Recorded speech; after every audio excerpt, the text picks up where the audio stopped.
তারেক রহমান বলেছে সকল ক্ষেত্রে যেই সকল সমস্যা আছে সেই সমস্যা আমরা দূরীভূত করব। নির্বাচন হলে ইনশাআল্লাহ বাংলাদেশের মানুষ বিএনপি কে ভোট দেবে। শুধু আপনাদের সেক্টর, এই সরকারের চলে যাওয়ার পরেও কিছু সংখ্যক ওই সরকারের প্রেতাত্মারা বাংলাদেশের প্রতিটা ক্ষেত্রে প্রতিটা জায়গায় এখন তাদের প্রেতাত্মারা কাজ করছে। এই টেক্সটাইল সেকশনকে ধ্বংস করে দেওয়ার জন্য যে ষড়যন্ত্র শুরু হয়েছে, এই ষড়যন্ত্র প্রতিহত করতে হবে।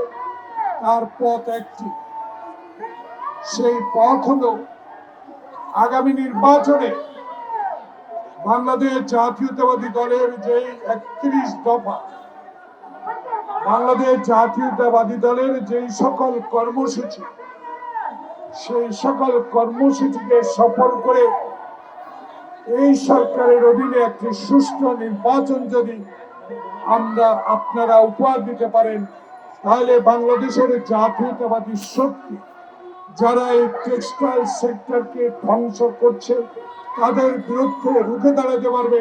সেই রুখে দাঁড়াবার জন্য প্রয়োজন একটি নির্বাচন। হার্টের যত্নে বিশ্বসেরা ক্যানোলা তেল এখন বাংলাদেশে।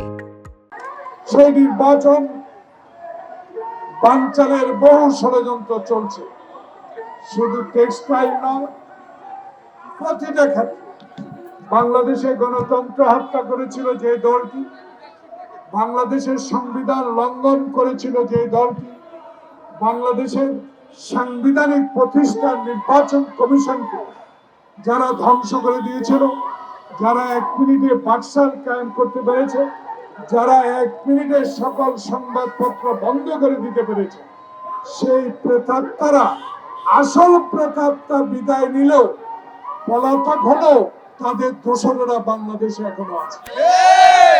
তাহলে এদেরকে প্রতিহত করতে হবে কিভাবে? রাজনৈতিক ভাবে। কিন্তু আমরা যখনই জাতীয়তাবাদী শক্তি আপনাদেরকে নিয়ে এটা প্রতিহত করার চেষ্টা করছি একটি নির্বাচনের মাধ্যমে, সেই নির্বাচনকে বানচাল করার জন্য আরেকটা ষড়যন্ত্র। এই ষড়যন্ত্র কারা করছে? যারা 71-এ আমাদের বিরোধিতা করেছে, যারা আমাদের স্বাধীনতার বিরোধিতা করেছে, যারা আমার মায়ের বুক থেকে নিয়ে সন্তানকে হত্যা করেছে, তারাই।